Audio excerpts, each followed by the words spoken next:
आजकाल अनेकांना सेल्फी काढण्याचं वेड लागल्याचे दिसून येत आहे. याच सेल्फीच्या नादात अनेकांनी आपला जीव सुद्धा गमावलाय. अशीच धक्कादायक घटना राजस्थानच्या पाली जिल्ह्यातील रेल्वे रुळावर घडली. एक जोडपं रेल्वे रुळावर उभं राहून सेल्फी घेत असताना त्याच रुळावर ट्रेन आली. ट्रेन पाहून काय करावं हे या जोडप्याला कळलं नाही आणि मग त्यांनी जे केलं ते पाहून आपल्या अंगावर काटा येईल. सेल्फीच्या नादात अनेकांनी आपला जीव गमावल्याचं आपण पाहिलंच असेल. सोशल मीडियावर लाईकसाठी सेल्फी घेताना लोक आपला जीव धोक्यात घालायलाही घाबरत नाही. असंच एक प्रकरण राजस्थानच्या पाली जिल्ह्यात घडलं आहे. रेल्वे ट्रॅकवर सेल्फी काढणे एका जोडप्याला चांगलंच महागात पडलं आहे.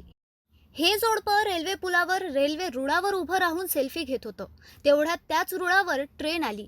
ट्रेन पाहून काय करावं हे या जोडप्याला कळलं नाही आणि मग त्यांनी जे केलं ते पाहून अंगावर काटा येईल.